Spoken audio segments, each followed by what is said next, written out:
What does it mean to look at that stuff that we'd rather not present? A lot of this work is about making an actual effort to conceal, and not just from society, from ourselves.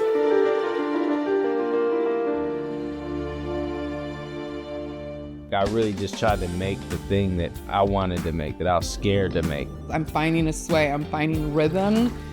They're trying to take away all that I got, but I can't let them. People rise up to help each other. We have to. We have to navigate this landscape just like everyone else.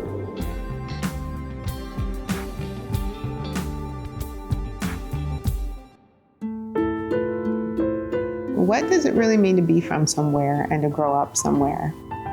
84s of my family came here. I grew up on 18th and Yesler. In the summer, we used to hop on the 27 bus and it would take you all the way to Leschi. Then you could just jump in the water. That was like my favorite thing to do in the summer. When I was 9, I wandered into a kids' artworks class, a free one at Pratt Fine Arts Center. I think they were doing potato prints. It's this thing where you cut a potato in half and you carve out a little shape and you just stamp it in ink. But I just was so fascinated by it that I kept going to that art class. It was free on Saturdays. And then eventually graduated to the print studio and started doing the same way, but with traditional printmaking.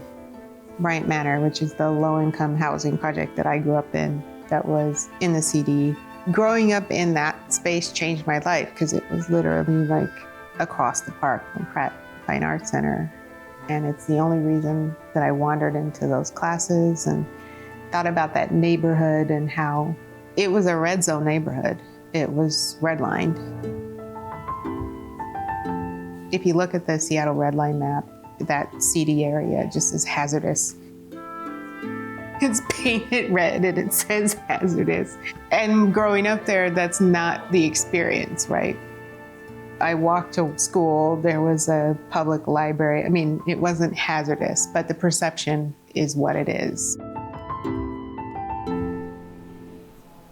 I wanted people to walk through it because it was my memory place. And then the figures are the people who come in and embody the place. It really gave me the opportunity to really think about what it means to be from somewhere, what you gain, depending on where you're from. We could have landed somewhere else, and that would have changed the trajectory of my entire life. Traditional printmaking is really about you're carving into metal, and you are inking up a plate really carefully, and then you're wiping the plate down, taking away the excess ink so that all that remains is the image that you're going to print. It's a 500-year-old process, but it's also very intense and very tidy, which I don't, clearly, I'm not that way. It creates a lot of waste. So, you might print something and then you don't quite like it, or the right color didn't come out, or it wasn't positioned on the paper exactly right, and you kind of get rid of those pieces. And I realized when I did that, I wanted to keep the waste and turn it into something else, or just keep printing on it, or see if I could add some color or rip it up, turn it into a collage.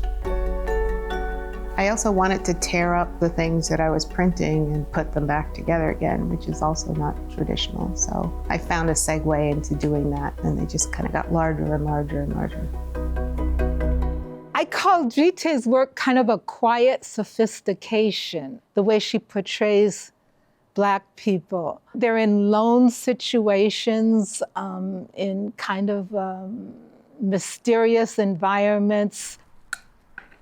So there's all kinds of ways to be Black, where to me, her work is kind of dialed back again, and you've got to kind of look, and there's a quietness about it.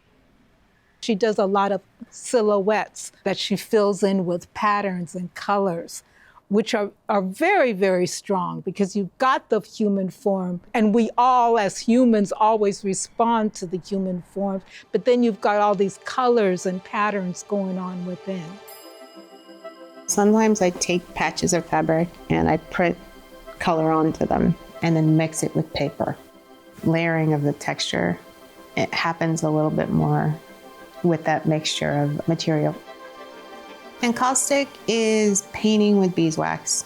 It's one of the oldest styles of painting. So there's Egyptian, Byzantine paintings, sometimes with a lot of gold leaf. You use beeswax because it just doesn't degrade. Some of those paintings are 3,000 years old and they're in pretty good shape. To get those very rich surfaces, it's no easy task.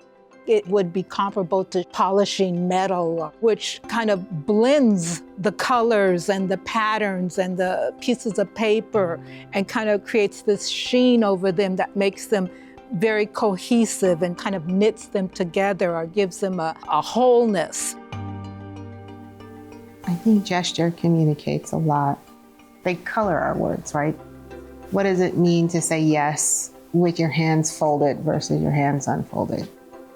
I do take care to think about what gesture is being captured in these pieces. The fact that there's no facial features and the fact that you only get so much information because there's no facial features, it means that you have to project onto the piece. It's a mirror now. So now you're having a conversation with yourself. You know, sometimes it's uncomfortable because I look at a piece and I feel a certain kind of way and I'm immediately ashamed of feeling that way. And then I think, should I move this piece in a different direction or should I take something out of it? It takes some fortitude to say, no, leave it there, because it's vulnerable. And sometimes, you know, there's some pride, like I look at it and that mirroring happens and I'm proud of what I'm seeing, which is also an illusion as well. I think when I started doing those potato printings, I was like, I can do this for my entire life. Of course, you know, that's an innocent thought of a 9-year-old. I didn't realize that you had to make money and stuff. But I also didn't really deviate from that thought after having it the first time. Every time I walked into a studio, I was like, I could spend the rest of my days in the studio, and that's a life well spent.